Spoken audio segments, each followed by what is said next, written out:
Shalom. First off, I want to give all praise, glory, and honor to Yahweh Ba'ashem, Yahweh Shai, Ba'ashem Rakakudash. Double honors to the apostles and the elders of Great Millstone. Salutations to the hopeful elect that are scattered throughout the four corners of the earth. And to all my brothers out here preaching this truth to you, I say Shalom. This is a Montazar from the Chicago camp coming back at you again with another lesson. It's a response lesson response to the beloved elder Manata Zagba out there in South Carolina. All right, Salakia. The black woman food stamp cut crash out. All right, food stamp cut crash out.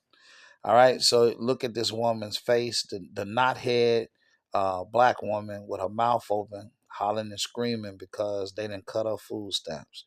All right. Now this is the picture of an Isaiah 4:1 woman that we won't be looking for. All right. So let's get that out there right quick. Isaiah 4:1 happened. She is not what the men of the Lord is going to be looking for. Okay. All right. She got her mouth open, hollering and screaming, right? Acting a fool. No shame. All right. On the social media platform. And she basically admitting, hey, listen. I'm gonna be when you see me stealing food, you see me stealing, you know, don't say nothing to me. She's just stupid. Okay? See, when you got a father in the home and you've been taught better than that, all right, you wouldn't be doing dumb emotional shit like this. Okay? All right, so let's go ahead and get the first precept. Sirach 11 and 14 says, prosperity and adversity, life and death, poverty and riches come of the Lord Yahweh. Whoa. Let me read that again.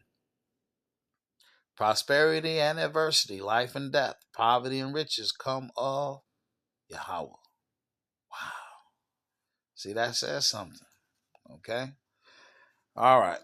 That's plain. The curses are strong upon this one. When there's no father in the home, you make bad decisions and display emotional crash outs just like this, as if anyone cared. She's openly admitting on social media platform she'll be stealing soon. Proverbs 13 and 18, it says, poverty and shame shall be to him that refuseth instruction, but he that regardeth reproof shall be honored. What instruction? Okay? Well, it depends. You know, some of these women, I'm sure, had fathers, all right, who told them, hey, this man ain't the right man for you, blah blah blah. But if you get pregnant, you're gonna have to get up out of here. And then what did they do? They still slept with that man and had kids with that man. And then when they left their home, if they had a father, now they got their own home, okay? And they struggling and they part of the system now. Okay, these pitfalls that Esau, these traps that Esau, um, engineered for our people to be dependent upon him. Okay, well, you're never going forward with your own life. All right, you're dependent upon him for every substance. This is Proverbs 29 and 15. It says, the rod and reproof give wisdom, but a child left to himself bringeth his mother to shame. Okay, well, who's the one that's giving the rod and reproof in the home? In most cases, it's the father. The father is the one who's been systematically eliminated from the home. All right, from the Israelites' home. Okay, so you ain't got no father in the house. So now you got a child that's left to himself. All right, and what that's gonna do? Bring the mother and father to shame, because the mother in most cases ain't nothing but a child herself. Okay, she has a child mind herself. That's why she need direction. This is Sirach 30 and 3. He that teacheth his son grieveth the enemy, and before his friends he shall rejoice of him. Though his father die, yet he is as though he were not dead, for he have left one behind him that is like himself. While he liveth, he saw and rejoiced in him, and when he died, he was not sorrowful. See, the point here is that it says, he that teacheth his son or daughter grieveth the enemy. See, when a man is teaching his children to avoid these pitfalls of our natural enemy, Esau, Edom, that grieves him, okay? Because he hates to see you doing well. He hates to see you prospering, okay? In any form, any shape, fashion, or form. All right? He wants to see you at the very, very bottom of society so he can step over you, okay? All right. So, I mean, years ago, prior to the truth, I was a Section 8 landlord. So I saw these things firsthand. I saw how these women get on the system at a young age, and the state gives them enough money to basically have, a house or an apartment. I know because I used to cash the checks. All right. So for a short time, I profited in this, wicked system that they have set up. But hey, it was only for a few short years. I had two properties in two of the worst neighborhoods in Chicago, and basically, had to give them up. All right. Let's see.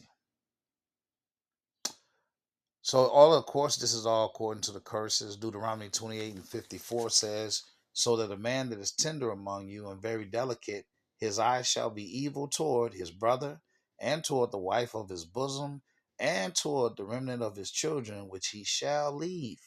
Okay? All right.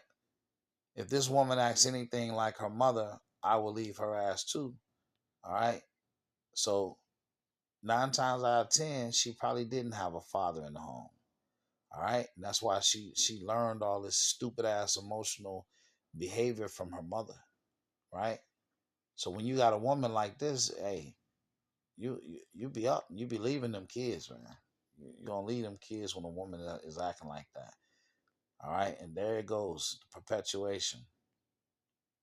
This is Sirach 36:24. It says, "He that getteth the wife beginneth the possession, a help like unto himself, and a pillar of rest.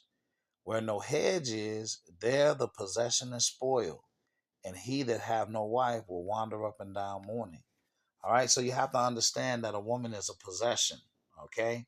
And when there's no hedge, that woman is spoiled, okay? She don't have a man to lead and guide her and direct her. All right, she's gonna be spoiled. Same thing, see, a woman is supposed to stay in the house, all right, with her parents, her father. She's supposed to stay in that house with her father until her father gives her away to a man of understanding. All right. She's not supposed to have the ability to have her own apartment and all this old bullshit, having motherfuckers run through her, running in and out of her apartment, putting babies in her every other year. Okay. That's not how it's supposed to work. Or going off to college. Okay. You in college in the dorm rooms on the birth control, getting rotted out, every other night by some new dude. You didn't at the end of your freshman year, you didn't slept with about 30, 40 guys. Okay? This is not how it's supposed to be. Okay? This is Ezekiel 22:30. It says, "And I sought for a man among them that should make up the hedge and stand in the gap before me for the land, that I should not destroy it, but I found none." Okay? See, the man is the hedge. All right? And in particular, the man of the Lord. All right? Too much liberty spoiled her and got her caught up in Esau's web/trap. All right. And that's what you see with this knot-haired woman. All right. Sirach 26:8 says, "A drunken woman and a gatter abroad cause a great anger, and she will not cover her own shame." Sirach 25:25 says, "Give the water no passage, neither a wicked woman the freedom to gad abroad. If she go not, I'm sorry, the woman, give the water no passage, neither a wicked woman liberty." Liberty and freedom is the same thing. "To gad abroad. If she go not as thou wouldst have her, cut her off from thy flesh and give her a bill of divorce and let her go." All right. So the examples that I used earlier about, the college girls, that's gadding abroad, having too much freedom, having your own apartment or a Section 8 house, and you're not married, right? the way the system works, you really can't be married. They're trying to keep the man out the house. All right, but there is a judgment to come. This is Isaiah 30:1. Woe to the rebellious children that say it. Woe to the rebellious children, saith the Lord Yahweh, that take counsel, but not of me, and that cover with the covering, but not of my spirit, that they may add sin to sin, that walk to go down to Egypt, and have not asked at my mouth, to strengthen themselves in the strength of Pharaoh, and to trust in the shadow of Egypt. Therefore shall the strength of Pharaoh be your shame, and the trust in the shadow of Egypt your confusion. All right, this woman is at her wit's end. She doesn't know what to do. Okay, they didn't cut her food stamps, $650. All right, and she has no choice but to trust and lean on this system. Okay, in her mind, she has no choice but to steal. In her mind, I'm gonna steal. Don't say shit to me when I'm stealing shit. She so silly. All right, and in closing. This is Isaiah 32:9. It says, Rise up, ye women that are at ease. Hear my voice, ye careless children, careless daughters. Give ear unto my speech. Many days and years shall ye be troubled, ye careless women, for the vintage shall fail, and the gathering shall not come. Terrible, Salakia, tremble, ye women that are at ease. Be troubled, ye careless ones. Strip you and make you bare, and gird sackcloth upon your loins. They shall lament for the teats, for the pleasant fields, for the fruitful vine. All right. So the Lord basically made a lot of analogies as it comes to our agriculture. All right. And it talks about that these careless women are going to be troubled because the vintage shall fail. All right. And that vintage is basically the harvest. Okay. So the vintage is like the harvest of wine, sometimes fruit or bread. Either way, it's what you plan to harvest and store. Okay. So from vintage to vintage, from harvest to harvest. So the Lord said that the vintage shall fail, the gathering shall not come. All right. It says, strip you and make you bare, and gird sackcloth upon your loins. And sackcloth goes into mourning. All right. And they shall lament for the teats, for the pleasant fields, for the fruitful vine. These government handouts is about to cease. These not head women are going to be homeless refugees in the streets. Okay. And we ain't looking for them for Isaiah 4:1. I pray that this message has been edifying. Until the next one, Shalom.